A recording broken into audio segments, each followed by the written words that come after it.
은혜와 사랑을 감사합니다. 오늘도 하나님 우리를 한 사람 한 사람 마음을 열어주셔서 주의 말씀이 들려지게 하여 주시고 믿어지게 하시고 깨달아지게 하는 은혜가 있게 하여 주시옵소서. 하나님, 믿음 생활한다고 하면서 너무 우리가 중요한 것을 잃어버리고 신앙생활하고 있지는 않습니까? 복잡하고 힘든 것도 아닙니다. 아주 간단한 것부터 회복하는 은혜를 내려 주시옵소서. 예배 가운데 우리 주의 성령이 함께하여 주셔서 기쁨과 은혜와 사랑과 미소가 넘치는 귀한 예배가 되도록 주가 하여 주실 것을 믿고 예수님의 이름으로 기도 올리옵나이다. 아멘. 여러분, 제가 수수께끼 하나 내게 한번 맞춰보세요. 저도 여러분 이렇게 예배하면서 이 짧은 시간에 쓸데없는 얘기 안 하고 하려고 그러는데 이게 여러분들 설교를 조금 도움이 될 것 같아서 제가 내는데요. 한번 잘 듣고 맞춰보세요. 나는 힘이 있습니다. 나를 사용하면 즉시 효과가 나타납니다. 그리고 나는 강한 전염성이 있습니다. 나를 좋아하는 사람은 행복하지만 나를 싫어하는 사람은 스스로 불행하다고 말합니다. 나는 혼자서 만날 수도 있고 둘이나 여럿이 동시에 만날 수도 있습니다. 아무리 강한 사람이라도 내 앞에서는 부드러워지고 아무리 약한 사람이라도 나와 함께하면 담대해지고 여유도 생깁니다. 아무리 많이 가져도 절대 어떤 대가를 요구하지 않습니다. 나는 아이들에게는 많은데 어른들에게는 적습니다. 그리고 나는 사람에게만 있습니다. 이 나가 누구를 얘기하는 걸까요? 나 이렇게 썰렁하게 하려고 이거 한 거 아닌데. 그래서 제가 이거 안 하던 걸 하다 보면 이렇게 해야 되는 것 같은데 여러분 마음을 좀 편안하게 가지십시오. 너무 복잡한 문제가 아니에요. 웃음입니다. 웃음이에요. 성경은요, 웃음과 기쁨에 대한 그 단어가 560번 이상이 나옵니다. 그래서 굉장히 성경은요, 우리 믿음의 사람들이 웃으면서 기뻐하며 살기를 원하세요. 여러분, 우리가 웃음, 기쁨하면 제일 먼저 떠오르는 성경 구절이 있습니까? 빌립보서 4장 4절일 겁니다. 항상 기뻐하라. 주 안에서 기뻐하라. 다시 말하노니 기뻐하라. 이게요, 이 원뜻을 보면요, 명령문입니다. 아주 명령문인데도 강한 명령문이에요. 반드시 기뻐야 돼. 꼭 기뻐야 돼. 분명히 내가 다시 경고하는데 너는 기뻐야 돼. 이렇게 강조하는 그런 말씀입니다. 왜 여러분 이렇게 기뻐하라고 우리에게 강조했을까요? 여러분, 우리가 신앙생활 하면서 기쁨이 없이 신앙생활 한다는 거, 이게 여러분 좀 앞뒤가 맞지 않는 말 아닙니까? 앞뒤가 맞는 말이에요? 신앙생활 하는데 기쁨이 없다라는 게 앞뒤가 맞는 말입니까? 앞뒤가 맞지 않는 말 같아요. 그렇죠. 신앙생활 하면서 기뻐하지 않을 것 같으면 뭐 하려고 신앙생활 해요? 우리가 살아가면서 믿는 자나 믿지 않는 자나 염려, 근심, 걱정, 불안은 다 있는 거예요. 근데 왜 우리가 신앙생활 합니까? 염려, 근심, 걱정, 불안을 하나님께 맡기고 우리가 여러분 주시는 기쁨과 자유함을 주실 걸 믿고 우리가 살아가기 때문에 기뻐하는 거 아니겠습니까? 그런 기쁨 없이 우리가 믿음 생활한다는 것은 굉장히 여러분 넌센스입니다. 이건 앞뒤가 맞지 않는 얘기예요. 그래서 우리가 믿음 생활하면요, 하나님이 주시는 기쁨을 누리게 될 줄 믿습니다. 사랑하는 성도 여러분은 가만히 생각해 보세요. 물론 우리가 요즘 돌아가는 세상 보면 기분 우리가 좋다가도 뉴스나 이런 세상 돌아가는 거 보면 짜증나고 막 지도자 막 욕하고 싶고 막 그러지 않은, 우리 다 똑같은 마음이에요. 근데 우리가 어디 세상 돌아가는 소식 듣고 기뻐하고 웃고 즐거워하는 그런 타입이 아닙니다.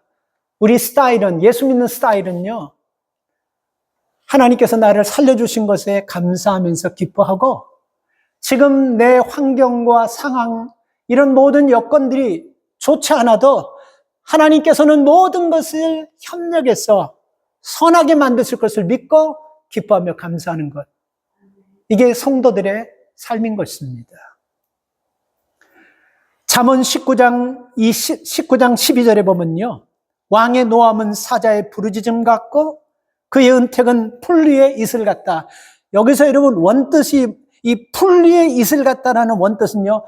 왕의 웃음의 모습, 왕이 웃는 모습이 풀 위의 이슬 같다. 왕이 한번 승질 나가지고 인상 쓰면서 얘기하면 천하가 벌벌 떨 거예요. 그죠? 근데 왕이 풀 위의 이슬 같다는, 왕이 웃으면서 얘기하는 것은 여러분 모든 백성들에게 편안함과 기쁨을 준다는 말입니다. 오늘 우리가 여러분 가정에서 인상을 팍 쓰면서 자식들에게 가정에서 이렇게 우리가 얘기한다고 한다면 다 우리가 여러분 왕이 화가 나서 크게 선포하는 말과 똑같은 말이 되는 거예요. 그러나 웃으면서 기쁨으로 얘기한다면요. 우리 마음이 풀리 이슬같이 부드러워지고 편안해진다는 그 뜻이 있는 것입니다. 잠언 17장 22절 말씀을 보면요.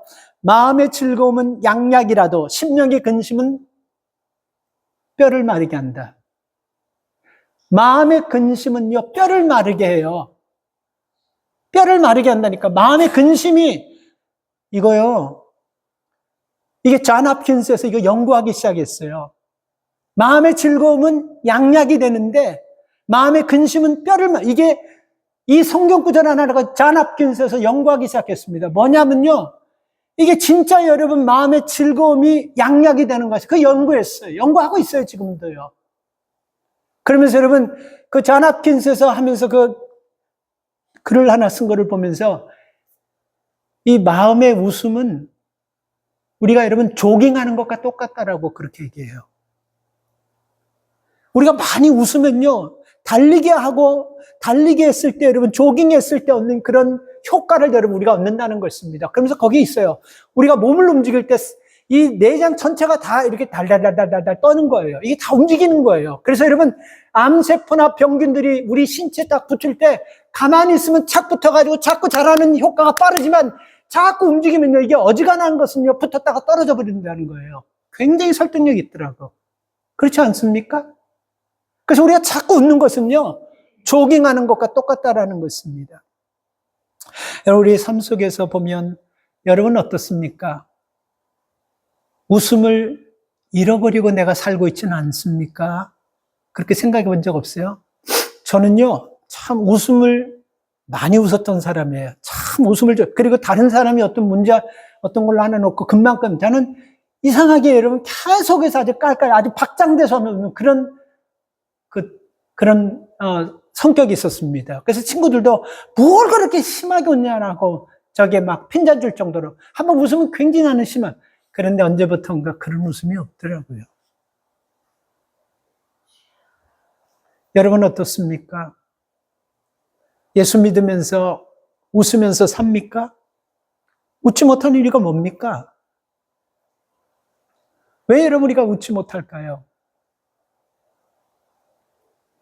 미국인들이 여러분 참 존경하는 그리고 흠모하는 대통령 중에 한 분이 로널드 레이건 대통령이라고 합니다. 위트도 많았고 여유가 있었다고 해요. 그분이 여러분 1988년 3월 10일 존 행글러라는 사람이 쏜 총에 맞아버렸잖아요. 그래서 경원한 사람은 죽고 레이건이 맞았어요. 그 레이건이 총에 맞아가지고 병원에 입원했다는 소식을 낸시 와이프가 듣고 안색이 하얘져가지고 막 긴장감에 달렸는데 레이건 대통령이 그 낸시를 보면서 이런 조크를 냈어요. 여보, 총알 날라오는 걸 보느라고 고개를 숙이지 못해버렸어. 이게 무슨 뜻인지도 이게 이렇게 마음에 안 와닿습니까? 우리가 참 이게 심각해요, 여러분. 야, 우리가 이렇게 마음이 지금, 이런 거 좀 웃어야 돼요. 이렇게 여러분, 자기의 여러분 그 아픔, 위기를 여유로 이렇게 돌릴 수 있다는 굉장히 참 여러분, 아름다운 모습이라고 생각해요. 제가 아는 전도사님 한 분이 있는데, 32살이에요. 근데 여러분 그냥 머리가 벗겨진 정도가 아니고 우리가 이렇게 멀리서 보면요. 머리가 완전히 이렇게 벗겨져 버렸어요. 그래서 참 그 사람한테는 굉장히 32살에 머리가 다 벗겨진 사람 봤어요? 참 스트레스일 건데 그 사람이 우리 노예 와가지고 목사님들 앞에 인사하는데 처음에 인사하면 우린 나이가 많은 줄 알았어요. 그런데 인사하면서 그렇게 얘기해요. 안녕하세요. 저는 목회자 누구입니다. 인사하는데 저 머리가 많이 벗겨졌죠. 저 나이 많지 않고 32살이에요. 다 깜짝 놀고 막 웃었어요. 왜 이렇게 머리가 벗겨진지 아십니까? 천연덕스럽게 그렇게 얘기해요. 그래서 뭐 약을 잘못 먹어서 벗겨졌나 아니면 유전장을 벗겨졌는데 제가 목회자가 되면서부터 하나님의 말씀 앞에 매일같이 순종하고 복종하니까 하나님께서 이쁘다고 자꾸 쓰다듬어 주다 보니까 이게 하나님의 손이 이미 너무 세서 그런지 쓰다듬어질 때마다 좋았는데 나중에 보니까 머리가 이게 하나도 없어져 버려. 아이고 젊은 목사가 물건이다라는 생각했어요. 천연덕스럽게 어떻게 자기 핸디캡을 저렇게 위트로 넘기나. 오늘 여러분 우리가 삶을 살면서 우리들에게 있어야 될 것은 기쁨이고 즐거움입니다. 이거는 누구를 위해서가 아니고 나를 위해서예요. 여러분 생각해 보세요. 우리가 인상 쓰며 슬퍼하며 고민하며 근심하며 사는 삶보다 웃고 기뻐하고 즐거워하는 삶 중에 여러분 같으면 어떤 삶을 택하겠습니까? 여러분 주변에 어떤 사람이 있기를 원합니까? 답은 뻔하지 않습니까? 그런데 여러분에게 스스로 물어보세요. 나는 삶 속에서 웃음과 기쁨과 즐거움을 주면서 다른 사람에게 이런 선한 영향력을 끼치나 한번 생각해 보시기 바랍니다. 우리는 여러분 오늘 이 본문을 통해서 참 여러분 앞뒤가 맞지 않는 것 같은데요. 이 말씀 속에는 굉장히 깊은 의미가 있음을 깨닫고 이 말씀을 통해서 우리가 어떻게 하면 웃으면서 기쁘게 살 수 있나 이 본문을 통해서 한번 맞춰보려고 그래요. 근데 이 본문에 무슨 기쁨, 즐거움, 웃음 전혀 관계없는 말씀 같습니다. 근데 여러분 우리가 살면서요 정말 웃으면서 기쁘게 살기를 원한다면요 중요한 것은 여러분 우리 환경은요 만약에 기뻐할 수 있는 환경이고 모든 환경이 좋은 환경이라면 굳이 성경은 빌립보서 4장 4절 말씀처럼 항상 기뻐하라는 얘기를 할 필요가 없었겠죠. 그렇죠? 그리고 이렇게 강조하면서 꼭 기뻐해야 돼. 기뻐하지 않으면 안 돼. 이렇게 강조하고 강조할 필요가 없는 거예요. 그러니까 이 말씀은 여러분 사도 바울도 그렇고 예수님도 그렇고요. 우리 상황이 기뻐할 수 없는 상황임을 아시면서도 이런 상황을 만났을 때 반드시 의도적으로 억지로라도 기뻐하라고 이렇게 말씀하시는 것입니다. 그러니까 여러분의 상황을 보면요. 웃을 일 없어요. 알아요. 여러분 주변의 경제를 보세요. 우리 정치를 보세요. 지금 우리 삶을 보세요. 우리 가정 안을 보세요. 뭘 웃을 게 있겠습니까? 이거 하나님이 아시면서 오늘 우리에게 주신 말씀이 뭐냐면요. 너희 가정을 기쁘고 즐겁게 하기 위해서는 너희가 웃으면서 그 기쁨을 가지고 살라고 이렇게 말씀하고 있다는 것입니다. 오늘 이 본문 말씀이 어디에 그런 말씀이 있냐면요. 14절 말씀을 보면요. 아침에 주의 인자로 우리를 만족해 하사 우리 평생에 즐겁고 기쁘게 하소서.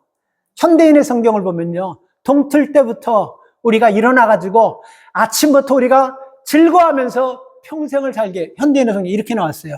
동틀 때부터 아침에 일어나서 우리가 평생을 즐겁고 웃으며 살게 해주십시오. 이게 여러분 14절 말씀인 것입니다. 시편 90편은 누가 저자입니까? 거기 모세라고 나와 있지 않습니까? 그죠?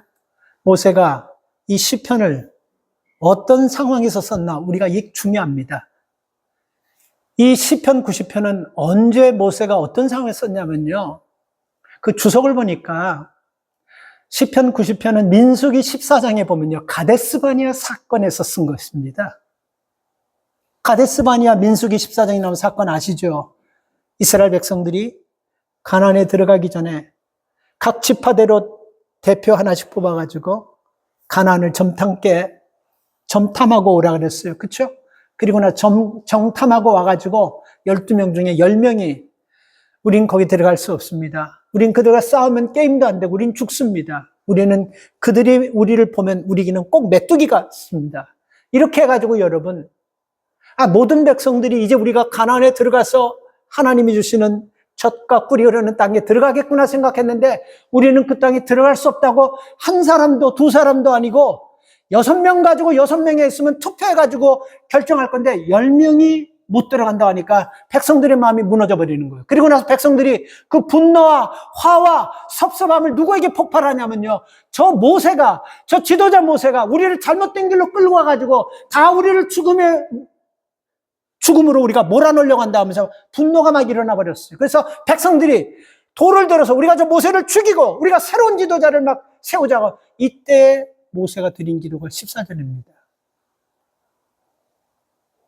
하나님, 내가 동틀 때 일어나가지고 아침부터 기뻐하고 즐거워하는 것이 내 인생에 있게 하여 주십시오. 그때 모세가 드린 기도예요. 여러분 같으면 이런 위기가 생겼는데, 여러분을 죽이겠다고 사람들이 달려드는데, 여러분에게 없는 얘기를 막 해대가면서 모함하는데, 하나님, 나 평생에 아침에 일어나가지고 기쁘고 즐겁게 살게 해주십시오. 이런 기도 나올 수 있겠습니까?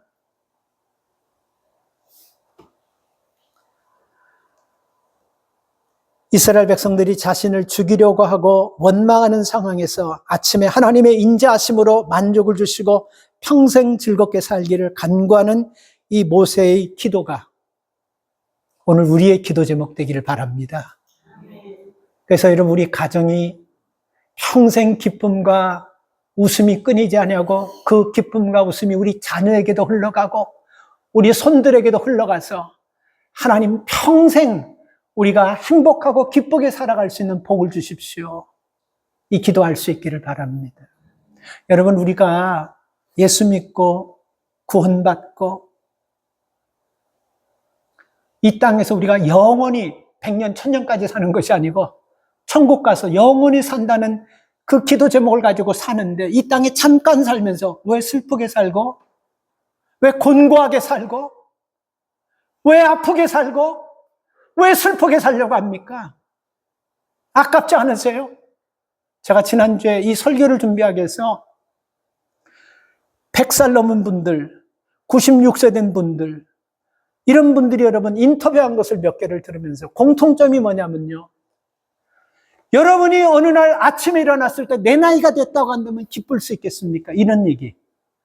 여러분이 어느 날 아침에 일어났는데 96세가 되어서 쭈글쭈글해져 버리고, 여러분이 어느 날 아침에 일어났는데 100살이 넘어가지고 앞뒤도 구분 못할 정도로 몸이 약해지고, 이런 모습을 보면 웃음이 나고 행복해질 수 있겠습니까?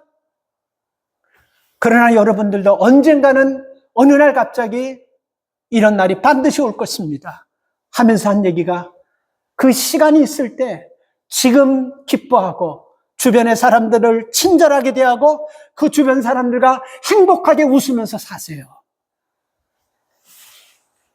제 마음속에 뼈를 때리는 말씀같이 참 깊은 공명을 올려드렸습니다. 시간 그렇게 길지 않습니다. 어느 날 여러분 자고 일어나면 96세, 100세 이렇게 돼버려가지고 그 쭈글쭈글한 모습 우리가 딱 나타나게 됩니다. 그때 후회도 소용이 없다라는 거예요. 지금 웃고 기뻐하고 나누고 서로 사랑하면서 그렇게 살라는 것이, 이것이 여러분 인생 100살 돼가는 사람들의 조언이고, 그분들이 여러분 눈물을 흘리면서 우리에게 꼭 해주고 싶은 얘기들이라는 것입니다.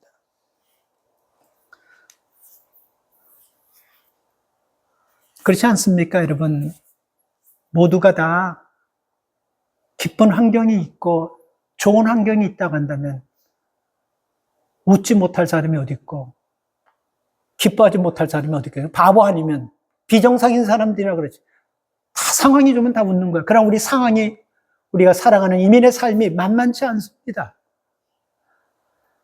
어떻게 보면 여러분, 오늘 15절 말씀을 보니까요, 우리를 곤고하게 하신 날수대로와 우리의 화를 당한 연수대로, 이게 무슨 뜻이냐면요, 우리가 살면서 어려움 당한 만큼, 우리가 살아가면서 화를 당한 만큼, 힘든 일을 많이 당한 만큼 거기에 비례해서 기쁨도 있고 즐거움도 있고 웃음도 있게, 이 말씀인 것입니다. 우리가 살아가면서 이민의 삶 사는 가운데 참 아픔도 상처도 많아요. 근데 우리가 이렇게 살아가면서 하나님께서 여러분 우리에게 준 삶 속에서 어렵고 힘든 가운데서 우리가 기뻐한다는 것은 믿음 없이는 못하는 거예요. 우리가 여러분 바울의 삶을 가만히 보면요, 사도 바울은 상황이 좋아가지고 기뻐하라고 말한 적이 한 번도 없습니다. 사도 바울 서신 중에 에베소서, 빌립보서, 골로새서, 빌레몬서는요 옥중 서신이라고 하는데 감옥에서 썼기 때문에 옥중 서신이에요. 근데 에베소서, 빌립보서, 골로새서, 빌레몬서의 공통점이 뭐냐면요, 감사하고 기뻐하라는 것입니다. 상황이 좋아서 감사하라는 것이 아니에요. 어려운 상황에서도 감사하고 기뻐하라는 것입니다. 감옥에 뭐가 그렇게 좋겠습니까? 아무리 해도 감옥에 뭐 자유함이 있겠습니까? 뭐 편안함이 있겠습니까? 뭐가 좋겠어요? 감옥이요. 뭐 옛날 감옥은 지금하고 좀 다르겠습니까? 아마 형편, 처지, 상황 지금보다 100배, 1000배 못할 거예요. 근데 거기서 여러분 기뻐하라고 얘기하고 있습니다. 그 당시 감옥은요, 잘 모르는 게 사도행전 16장에 보면요, 쇠차코로 채워가지고 아주 처참한 가운데 묶어놨을 거예요. 그런 가운데서도 사도 바울이 감사하라고 얘기하고 있다는 것입니다. 기뻐하라고 얘기하고 있다. 뭐 때문에 여러분 그렇게 할 수 있겠습니까? 그리고 고린도후서 12장 9절에 보면요, 사도 바울이 몸에 육체적으로 약한 아픈 부분이 있었던 것 같아요. 그 부분을 놓고 하나님 앞에 고쳐달라고 기도했는데 하나님께서 고쳐주기보다는 이런 은혜를 주셨습니다. 고쳐주지 않았어요. 그래서 사도 바울이 고백합니다. 내 은혜가 내게 족합니다. 이는 내 능력이 약한 데서 온전해짐으로, 그러므로 내가 도리어 크게 기뻐합니다. 빌립보서 1장 18절에 보면요, 사도 바울이 설교를 하다가 사람들이 설교가 그게 뭐냐고 하면서 막 비난하고 했어요. 그때 바울이 빌립보서 1장 18절에서 외모로 하나 참으로 하나 무슨 당도라든지 전파되는 것은 그리스도니라 이렇게 얘기했어요. 안디옥에서 말씀 전하다가 쫓겨났을 때도 성령께서 나에게 기쁨과 은혜 주시기를 원한다라고 그렇게 고백했습니다. 자, 여러분, 우리가 이렇게 살아가면서 내가 생각하고 내가 원하는 대로 여러분 그 기쁨의 날이 왔을 때 내가 기뻐할 거라고 생각하면서 사는 사람은요, 죄송한 얘기지만 어쩌면 모르긴 해도 영원히 기뻐하지 못할 수도 있어요. 지금 상황이 어렵고 지금 상황이 내 뜻대로 안 되고 지금 상황이 우리 계획대로 안 된다 할지라도 하나님께서는 뭐라고 말씀하시면요, 기뻐하라고 얘기하고 있어요. 근데 여러분, 왜 하나님께서 기뻐하라고 얘기할 수 있겠습니까? 왜 모세가 여러분 그런 위기 가운데서도 하나님, 내 평생에 아침마다 기쁘고 즐겁고 웃게 해주십시오, 이런 기도를 왜 했을까요, 여러분? 그게 믿음이에요. 여러분, 우리가 어려운 일을 당했을 때 어려움을 생각하고 불안한 마음을 생각하고 기분 좋지 않은 것을 생각하면요, 그 어려움이 빨리 해결되는 거 아니잖아요. 그렇죠? 어려운 상황일수록 긍정적이고 어려운 상황일수록 좋은 거 생각하고 어려운 상황일수록 희망을 생각하면요, 그 어려운 상황을 빨리 극복할 수 있는 것 우리가 경험하지 않았습니까? 그래서 여러분, 기뻐하는 삶을 살면요, 우리 믿음대로 기쁜 삶으로 바꿔지는 거예요. 이게 믿음이에요. 이게 하나님의 약속이고요.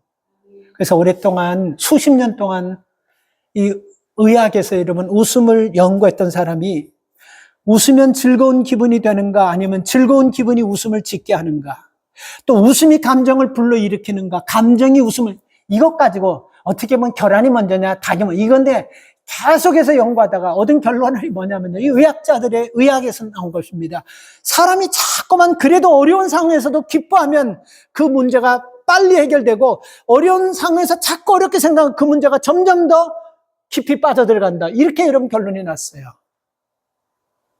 그래서 우리의 삶 가운데 하나님께서 우리에게 주신 여러분 그 많지 않은 시간 가운데서 하나님 나라의 소망을 가지고 살아가는 우리는요, 우리 주변의 많은 사람들에게 빛과 같은 역할, 소금과 같은 역할을 감당해야 되기 때문에 우리가 여러분 웃고 기뻐하면서 감사로 그들의 마음에 위로와 소망을 줄 수 있기를 주의 이름으로 축복합니다. 예수님께서 이렇게 예수님의 얼굴 이렇게 보면 성화라 그러지 않습니까? 그 성화 중에서 여러분 특별한 성화가 있어요. 그냥 예수님이 잔잔한 미소로 이렇게, 근데 어떤 분은 그러더라고요. 그 예수님의 사진을 가만히 보면 내가 이쪽에서 보면 내 눈 따라서 보는 것 같고 또 저쪽에서 보면 또 이렇게 가면 또 밑에서 보면, 여러분 근데 그게 여러분 저는 이해가 가요. 그분이 믿음을 가지고 보기 때문에 그렇게 보이지, 나는 예수님 안 믿어, 이거 뭐야, 이렇게 보면 여러분 그냥 이렇게 가도 안 보이고 저렇게 가도 안 보이고 중간에서 이렇게 째려봐도 아무런 느낌이 없는, 근데 사랑하고 믿음이 있으니까 이렇게 가면 이쪽에서 나를 보는 것 같고 눈동자가 따라 저렇게 하면 내 눈동자를 그렇게 보이는 게 믿음의 눈으로 보기 때문에 그래요. 자, 그런데 여러분 예수님이 막 하고 웃는 그 성화 보신 적 있어요? 없죠. 근데 저도 여러분 그 어떤 데 가서 그 사진을 한번 보고 유튜브에 들어가서 찾아봤는데 그 사진이 꽤 많더라고요. 예수님 막 이렇게 웃으시면서, 그게 여러분 그 성화 이름이 Jesus Laughing, 예수님이 웃으신다. 그 여러분 그 제목이에요. 우리 모든 사람들은 대부분 예수님 생각하면 근심하시고 그리고 괴로워하시고 그리고 십자가상에서 피 흘리시면서 얼굴이 다 피범벅이 돼가지고 엘리 엘리 라바 사막다니면서 그런 엄숙한 모습, 우리가 그런 모습으로 생각하지 않습니까? 근데 저도 그 사진을 보면서 내가 큰 선입관에 잡혀 있다라는 생각을 가진 적이 있어요. 저는 여러분 예수님께서 마태복음 보면 어린아이들을 안고 안수하시고 기도할 때 인상 팍 쓰면서 그렇게 기도했다고 생각하지 않습니다. 웃으면서 축복했다고 생각해요. 제자들과 식사하시면서 아무 말씀도 안 하시고 인상 팍 쓰시고 이렇게 식사했다고 저는 생각 안 해요. 제자들에게 발을 닦이시고 사랑하면서 웃으시면서 대화하시면서 그렇게 식사했다고 저는 생각합니다. 여러분, 죄인들에게는요 반드시 있어야 될 것이 뭐냐면 애통하는 마음이 있어야 돼요. 진짜 짜내는 애통이 있어야 돼요, 죄인들은요. 그런데 애통으로 끝나는 거 아니에요. 진짜 짜내는 애통되는요 반드시 기쁨과 환희가 들어오게 됩니다. 어설프게 여러분 회개하는 사람에게는 그냥 물에 물 탄 듯 술에 술 탄 듯 그러지만요, 진짜 참회하고 진짜 강력하게 엎드려가지고 통회하는 사람에게는요 그 뒤에 하나님 주시는 기쁨과 즐거움이 반드시 들어오게 될 줄 믿습니다. 그래서 여러분, 우리가 믿음 안에서 살면서 하나님이 원하시는 얼굴을 가만히 한번 생각해 보세요. 인상 쓰고 슬퍼하는 얼굴이 아니고 기뻐하는 얼굴이 원하십니다. 제가 참 미국의 목사님 중에 좋아하는 목사님 한 분 계시는데 이 사람은 참 너무 잘 웃어요. 그래서 저도 참 그거 처음에 목사가 돼서 안수받고 나서 그 사람처럼 흉내내 보려고 이렇게 자꾸 강대상에서 웃으려고 그러는데, 내가 강대상에 올라서 웃으면서 끝까지 내가 설교했다라고 막 웃는 걸 생각하면서 올라가서 설교를 딱 하면 이게 경직돼 버려가지고 나도 모르게 웃으면 싹 사라지고 한참 하다 보면 열변을 토하고 있더라고요. 이게 아니지 그러면서 웃어야지 하고 그런데도 금방 웃다가 또 그러게 돼버리더라고요. 이게 안 되더라고요. 여러분, 휴스턴에 있는 그 레이크우드 처치 조엘 어슨 목사님 아시죠? 어떻게 그렇게 잘 웃는지, 어떻게 사람 생긴 것도 꼭 그렇게 고대해가지고 그래가지고 꼭 그렇게 생긴 것도 얍상하게 생겨가지고 어떻게 그렇게 잘 웃는지, 그 사람 참 웃는 모습이 너무너무 좋더라고요. 근데 그렇게 안 되더라고. 여러분, 우리가 하나님께서 나를 향하셔서 바라보시는 그 모습은요 항상 거룩한 모습이 하나님께서 이렇게 인상 쓰고 있고 그런 모습이 아니고 항상 웃고 기쁘고 감사하고 즐거워하는 모습, 하나님이 기뻐하신다는 것을 꼭 기억하시기 바랍니다. 노만 카슨스라는 UCLA 대학에서 웃음과 건강 연구를 위해서 일생을 바친 의사가요 쓴 질병의 해부라는 책에 보면요 웃음은 방탄조끼다라는 말이 있습니다. 웃음은 참 좋지 않습니다. 웃음은 방탄조끼. 이게 뭐예요? 사람이 웃는 사람에게는 균들, 바이러스들이 잘 침투하지 못한. 아까도 말씀드렸지만 웃음은요, 오장육부가 자꾸 움직인다는 거예요. 거기에 바이러스가 들어와가지고 붙지를 못한다는 거예요. 정말 여러분, 저는요, 이런 말씀이 과학적으로 증명되고 일리가 있다고 저는 생각합니다. 그래서 우리 삶 가운데 웃으면서 여러분 살기 위해서는 어떻게 살아야 되냐면요. 웃음은 선택이 아니고 하나님의 명령이에요. 반드시 기억하세요.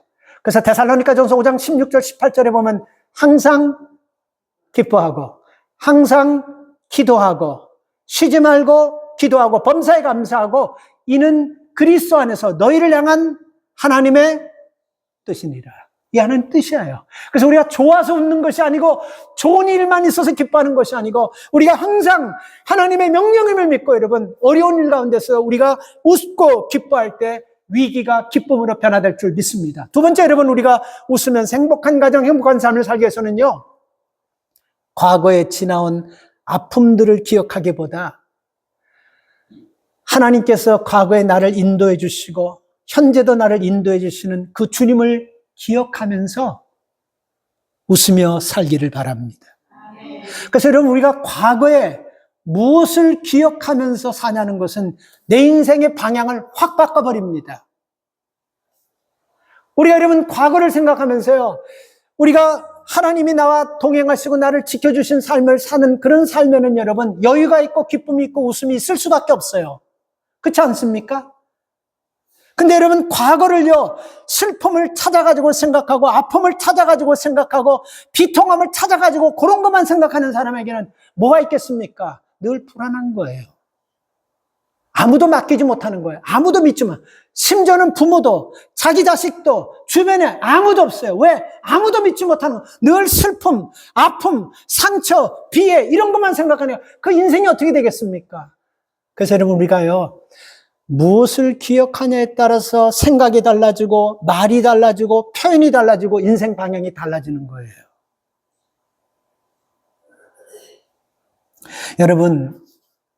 여러분은 두 대의 버스가 있는데 그 버스에 항상 난폭한 사람들, 불평하는 사람들, 원망하는 사람들, 웃음기가 하나도 없는 그런 사람들이 가득 타고 있는 버스가 있고 또 한 버스는 웃고 즐거워하고 행복해하는 사람들이 가득 타고 있는 버스를 둘 중에 하나를 운전해야 된다면 어떤 버스 운전하고 싶습니까? 어떤 버스 운전하고 싶어요? 그쵸? 여러분 바꿔서 생각해 보십시다.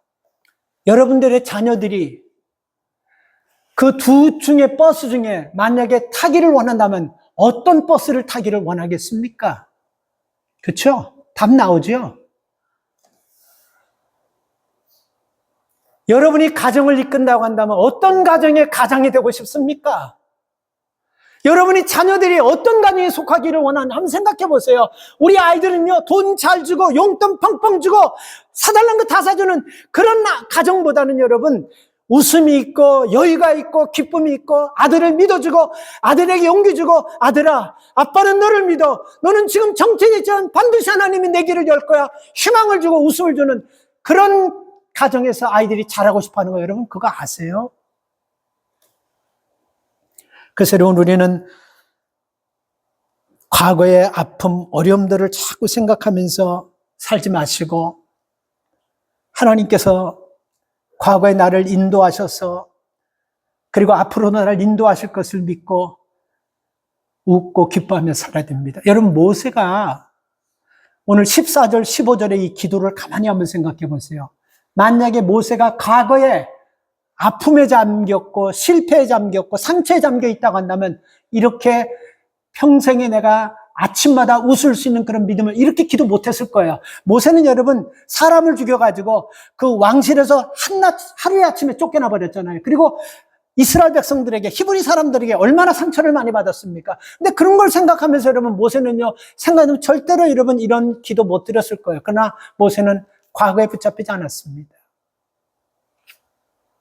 하나님께서 내 미래를 인도하실 것이고 하나님께서 내 미래를 선한 길로 이끄실 것을 믿고 모세는 미래를 비관적으로 보는 것이 아니고 낙관적으로 보면서 지금은 어려워도 하나님 나를 반드시 인도하실 것을 믿고 웃으면서 기뻐하며 감사하며 살았던 것입니다.